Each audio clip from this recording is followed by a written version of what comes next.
early companies, I mean, Praxis is an early company. Yep. How are early companies different than bigger companies? How is managing early companies different?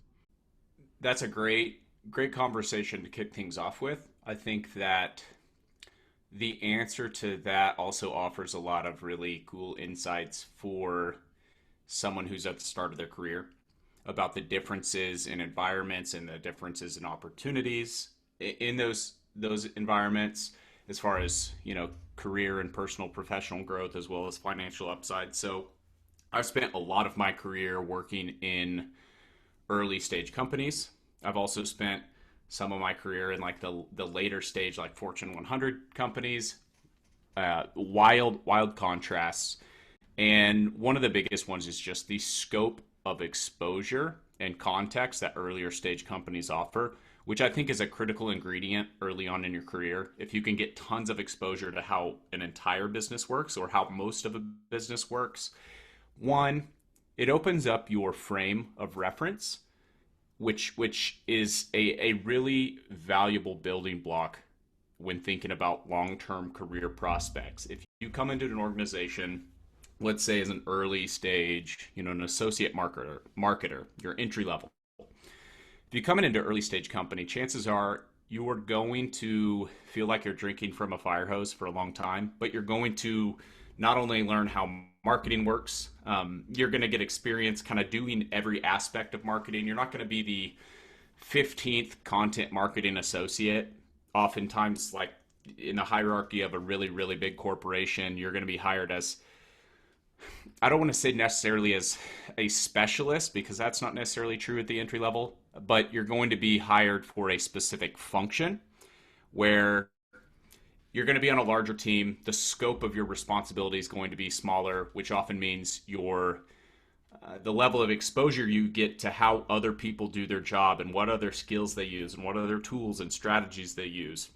You're not going to necessarily get that context, and let alone get the experience to go implement these experiments. So early stage marketer at a fast growing company, especially if the team's really small, it's going to be a scrappy company. You're going to not just get to learn this thing you were hired for.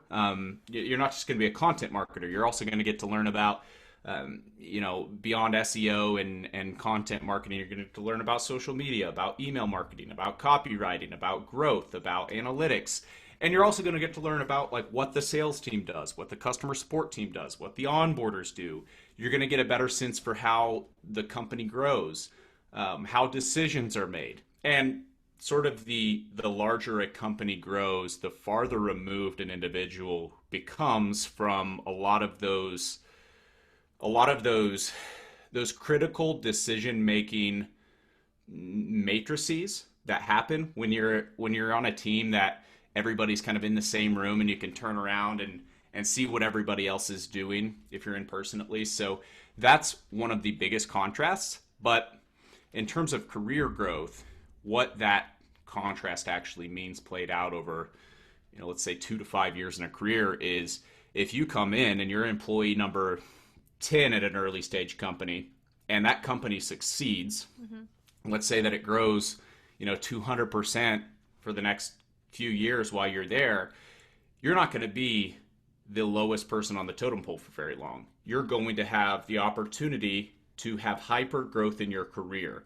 As long as you can keep your sort of personal skill set growing, your personal professional development growth at a curve that is similar to the company's trajectory, you're going to have the opportunity to climb through the ranks very, very quickly and also experience very aggressive growth from a not only professional advancement, but also in terms of financial upside. And this is one of the things that I love about what we're building at Praxis, the types of opportunities that young adults give, but also as I reflect back on my career and what a lot of my peer group from early stage companies that I was involved with, what they're doing now, in their early 30s. A lot of these people are now VPs, or they're running companies, or they own companies, or they're in a position that had they followed a tried and true sort of white collar path, they're like 10 times farther along.